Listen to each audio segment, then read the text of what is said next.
By the power of Grayskull!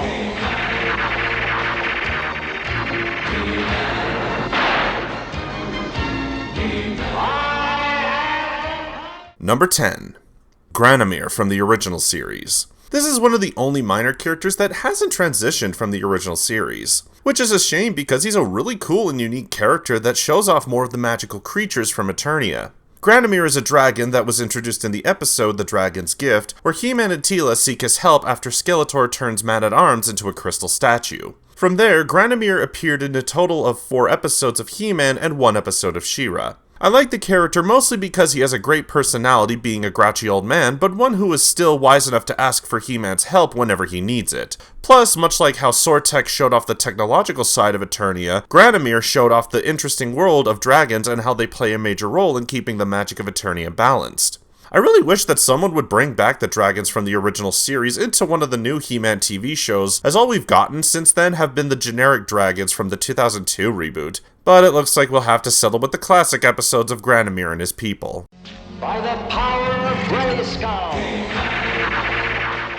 Number 9. Bo from the original series. In my opinion, Bo was one of the coolest characters from the original series. He was Etheria's version of Robin Hood who, well, used a bow and arrow, but also entertained kids by using magic tricks and playing something close to a liar. He became one of my favorite characters because he was just a guy who learned how to fight using common weapons and his mind in a world surrounded by magic and people who were stronger than him. This showed him just as capable as any fighter in the rebellion, and that he could stand alongside his friends. By the power of Grayskull! Number 8. Too Bad from the 2002 reboot. This is a character that is a good example of improving upon his original counterpart. Unlike the original, this version of the character is a lot more interesting because we got an interesting backstory of these two being rival bounty hunters that get fused together, forcing them to help Skeletor, hoping he will separate them. It was cool to see the writers expand on a lot of the villains that were just dumb muscle and had nothing to separate them, even though we really didn't get to see these two outside of the 2 episodes they were in. But hey, I'll take what I can get. By the power of Grayskull! Number 7. Katra from the 2018 reboot. Yes, I am willing to admit that there is at least one character from the reboot that I actually liked. Katra was probably the best reoccurring villain in the show, mostly because she was the only intimidating villain. I still think that Horde Prime is the best villain from this show, but he only appears in the last season, so as much as I would like to put him on this list, he doesn't do that much. But this version of Katra was written well enough that she did grow on me and had a lot of great moments in the show, and while I think that her becoming Adora's possible girlfriend is a little disturbing, she was at least a much more memorable character than that of her original counterpart. By the power of Grayskull! Number 6. Robato from the 2002 series. Another great example of a character that got a much needed improvement over the original. I love Robato in this show because he grew in this show from just being a game opponent that Man-at-Arms creates for Manny-Faces to becoming a great fighter for Eternia as he upgraded himself for battles with Skeletor. I also liked that he did get emotional and struggled with being helpful to the Masters when he made mistakes, showing that he wasn't just a heartless machine. It's reasons like this that made him one of my favorite Masters of the Universe. By the power of Grayskull! Number 5. Seahawk from the original series. Talk about a character that got royally screwed over by his reboot. Seahawk was a pirate that helped the Horde because he was afraid of what they might do to him and his men. However, She-Ra does convince him to help the rebellion and used his smuggling to gain supplies from the Horde. To me, Seahawk is one of the characters that stood out from the others not because he was a possible love interest for Adora, but because the writers of this show gave him more character depth that wasn't really done much in girls' cartoons at the time. Seahawk was his own character and did a lot of things outside of the rebellion that made him interesting and fun. Unlike the reboot, who became a jackass glory hog that felt like a character from a late 2000s girls' cartoon and got put into this series. By the power of Grayskull! Number 4. Orco from every series.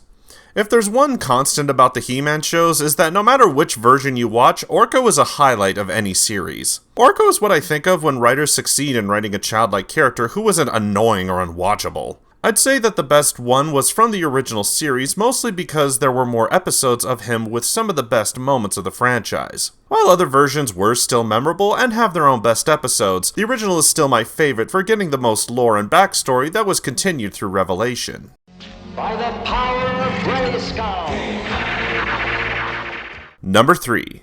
He-Man from the original series and the 2002 series. I know it might seem crazy to put He-Man this low on the list, but while I do like him, there's just two other characters that I'm always excited to see whenever I watch these shows. I'd say that He-Man from the original show is the most memorable, but does feel a little bland and boring, which is again because of the voice actor seemingly not really giving a crap, unlike the 2002 reboot, which gave the character much more snark and a bit of an edge that I feel works better when comparing the two. It just goes to show that a performance can go a long way, but that doesn't detract from the writing of the episodes, which shows the range of the two different adaptations and makes He-Man one of my favorite characters. By the power of Grayskull. Number 2. Skeletor from the original series, the movie, the 2002 reboot, and the 2021 reboot. One of the best 80s villains of all time had to land at the number 2 spot. I will admit that the original isn't that big of a threat and does come off as campy and silly, but that's what we love about him. I mean, come on, if he wasn't around, half of the most popular memes wouldn't exist. Plus, he did get 3 fun and almost creepy improvements. The movie version combines the right amount of camp while also making him just as terrifying as he should be, and that's because of the great performance by Frank Langella. The 2002 reboot kept the cartoony voice but made him an actual threat and frightening towards the other Masters of Evil. And while not as creepy as the other two, the CGI reboot was still entertaining that I think he deserves another look if you get a chance to rewatch the show. He might not be the most intimidating villain of the 80s, but there's no doubt that in my mind, Skeletor is the most memorable villain in the world and has definitely won the number 2 spot on my list. By the power of Grayskull. Number 1. Mossman from the 2002 reboot and Revelation. Yes, this is my favorite character from the He-Man series. To me, Mossman was the coolest looking character when I was a kid and was the one character that I was excited to see in any of the shows. In the 2002 reboot, he was this cool loner that just shows up and helps deal with another improved villain from the original called Evil Seed. I always thought of him as the gentle giant, mostly from his design, but he was strong enough to carry the entirety of the Masters from just using his Planet Earth powers. I did like him in Revelation, mostly because he was more of a wise mentor figure and his design was improved from the other two versions. Too bad this asshat did nothing with the character and just killed him off twice because gotta shit on the fan base because I don't care about the show, herp-de-dur! Well, those were my top 20 favorite characters from He-Man. I hope you guys enjoyed this long retrospective, and join me next time where we take a look at two of the most underrated movies made by Filmation. As always, thanks for watching, I'm Dr. Waluigi, and remember, don't judge a book by its cover, cause you'll never know what's inside. Good night, everyone. By the power of Grayskull.